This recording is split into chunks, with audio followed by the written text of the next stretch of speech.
foremost. And also thank you to Kanvas because, they house all of these dope things that we like to do. How many of y'all been here before? Yeah, so it's like, you know what I'm saying? Shouts out to Kanvas because they be giving us somewhere to go. That's actually an important component of why, I connect with the people that I connect with, and, I direct them here is because of how much good care that the space has taken of me just throughout the journey of my life. So that, you know what I mean? Yeah, I don't want to get too into details without some context. So we're going to get started with, I'm going to just be reading from the thing I sent y'all. I don't even think y'all got it, Deja and Freedom. I'll let y'all get that real quick for us. It's something you could look at, but if you good, you good. All right, yeah, there you go. Made my job easy. So first and foremost, who here is a creative? I just want to kind of read the room. Yeah, that's pretty much everybody in this joint, right? All right, so I'm speaking to people who understand the emotion that goes into creating something and seeing it through. And that's what Still Growing is about. If you don't forget anything else about Still Growing, what these platforms are for, what this place is for, it's just being able to help y'all get more aligned with what y'all feel purpose-driven to do with y'all lives. We all gotta, whether we parents, whether we, working every day, whether we artists by trade, you feel me? Bless up. We all have something that we feel like is meaningful in our lives. So I'm gonna just start getting into my story as well. This is where Still Growing started, right? So initially, I had started a music project, and I typically help a lot of other artists get their stuff off. I had started a space, a physical location in 2019 where that was my day-to-day business, where I just help people throw their first show, get their first photography situation, find a DJ, anything that was the ladder to you actualizing what you wanted to do with your art. I was intentional about just making a space for that. So when I'm saying that Still Growing wasn't just a clothing line, Still Growing is really a mixture of all the things that I typically do for other people that I'm just now doing for myself, because that was something that used to be a lot more challenging, because what's on my mind would typically be a heavier lift, or what I would like to create would be a heavier lift. So this is something I would take a note of if y'all into that, or you got good ears. You feel me? Yeah, you ain't got that good ears. You ain't hearing me just now. Look, right. So I'm messing with you. No, I'm messing with you. Yeah, I'm just telling jokes, man. I'm just telling jokes. But something important to consider is just how often we really trust our own word. You know what I mean? We say we'll do something, and then you don't really do it, or you don't pop it how you said you was gonna pop it, and then you shift it. It's that was what Still Growing was for me, was me looking myself in the mirror and being accountable of how many times I had forgotten myself in order to just put on for other people or show up in the in the best way that I could for other people. So that's why I called the first edition of the magazine Roots Before Branches, right? Because it's we all want to do something creative or be seen or have a philosophy that we want to share through our art or whatever, but it's I have a quote inside of the magazine that asks, where is what you want to do coming from? You know what I mean? Not just knowing what you want to do, but where did that come from? What really stimulate, or what's the seed that actually created the roots that you're now, branching out from? So it's roots before branches. A lot of times we want to see the flowers, we want to see the fruit of our labor. We want the seeds to fall out, everybody, pick up on what we doing, but a lot of times we don't really know why we doing it truly, So this is how life inevitably forced me to also take a look in that mirror, because I made the decision first, and then life ultimately followed the words that I had put into the effort, which was, and this is where Sheen becomes super instrumental to this journey, because this time last year, Still Growing, a piece of merch or an idea didn't exist yet. I was still working at Here's the Cool Stuff, which was a clothing store on South Street. Some of y'all might have even visited me while I was there. And I was helping John doing what I was just saying, build his business, build his brand, build his vision. And, I was working a job at Whole Foods, but I knew I didn't want to be there. So working with John was like an actualization of my purpose, actually being able to put all of my stuff that I'm really good at in one place. And one thing he would always reinforce to me is just like that I wasn't taking up enough space and that I didn't know my value. He would always remind me like, man, why do so many people like, how, not why, but how did people let you slip their grasp? Like, everything that you're willing to pour into this space, like, how did you get here? Because, I wish I'd have had you 5 years ago. And I didn't know that, I didn't know that worth or value. And he was one to remind me, but Sheen was someone who was there holding me accountable. And, just, asking questions, coming to check up on me. He lived all the way out northeast. So it's like I was out west, you know what I'm saying? And it just taking the time to just make sure everything was good with me. And everything wasn't good. I was on the verge of like wanting to quit that job. I was in a relationship that wasn't serving me at the time.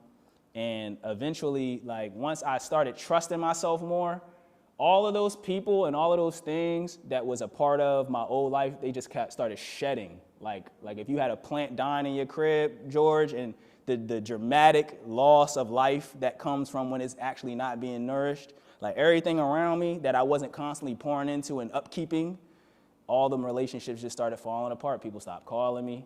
You know what I mean? Like if I wasn't making myself super duper overly extended within the range of their sight or concern, I wouldn't hear from most people, but I would hear from Sheen. And he will always just remind me to just, stay accountable. We was even going to how dope are you sometimes, and he was just, challenging me to get back on the mic. Man, I hadn't been on the mic. I hadn't been engaged with my own art or my own sense of worth for a long time. So it felt like I was literally like a baby. Like it felt like I hadn't did none of that stuff before, even though I had did it at an exceptional quality in the past. So, that's just some story around the mood I was in. Like I was really, like this time last year, I wasn't thinking about still growing. I was thinking about how I was going to be like stay sane, stay healthy and whole, and seeing the fracture within my lifestyle and not allowing it to completely crack me in half or break me in half. It's like, no, I can see this ain't going right. So before I let this go completely downhill, let me start making some changes in my life.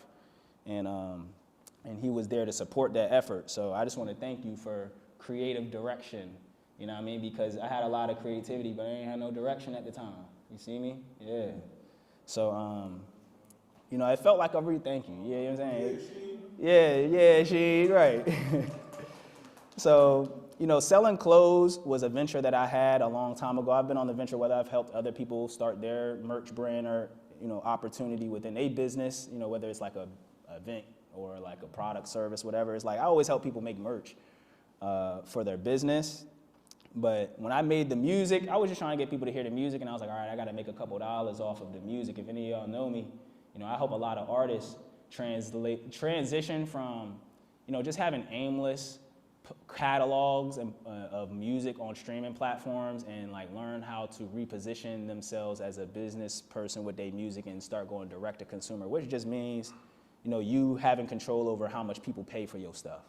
You know what I mean? So, that was how I was approaching my work. Like I said, Still Growing was my accountability measure of, am I doing the things that I do for other people for me first? Like, so I'm like, all right, let me approach the direct-to-consumer model off the strength of, number one, some of the technology and tools. Honestly, I know we're intimidating for most people just because of how native and how convenient streaming platforms are. And you want your song next to Beyonce and Jack Harlow. I get it.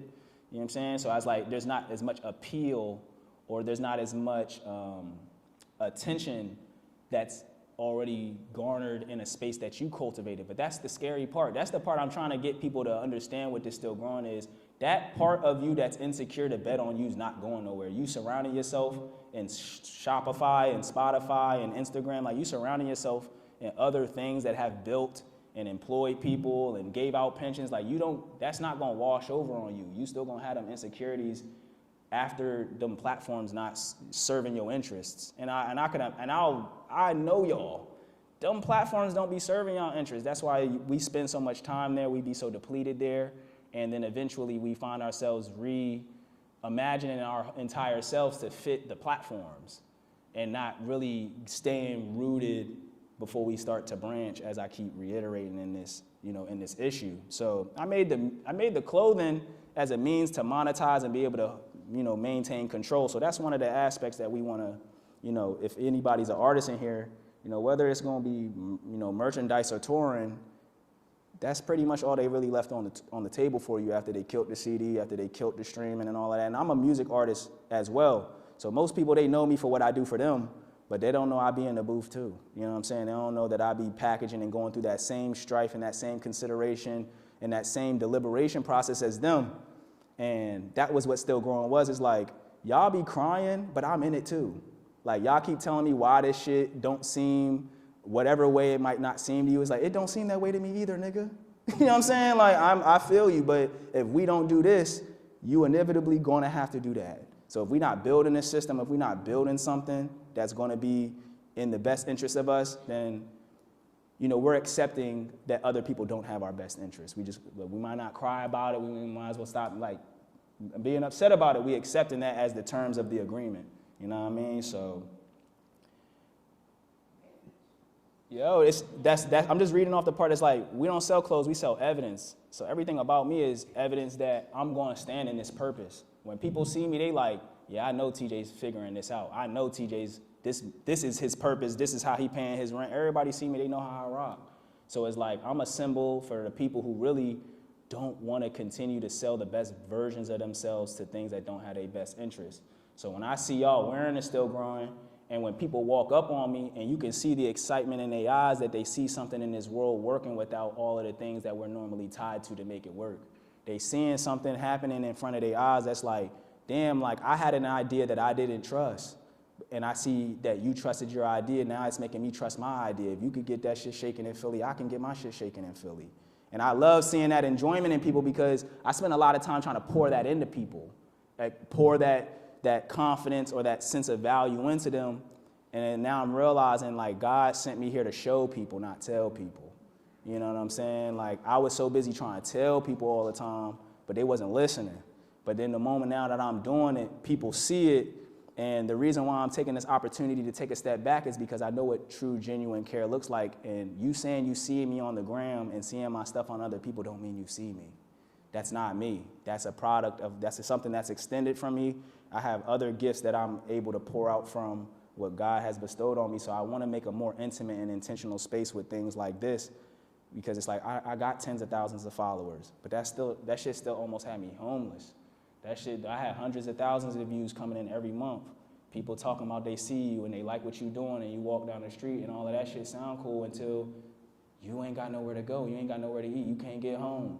You compromising your own self-interest because you just trying to survive now. And I'm like, how am I in this position and I lead people out of this position? How I get here?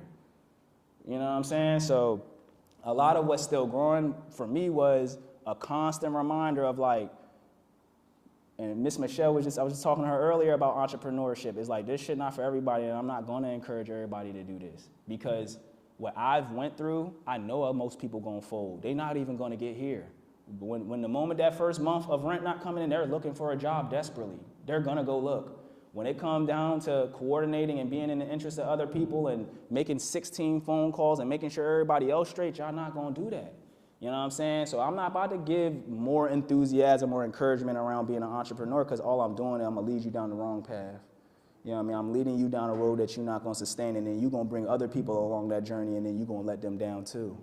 You know what I mean? And that's a big fracture in what I see in myself before this process and what I'm still working on, but I also see how I've lent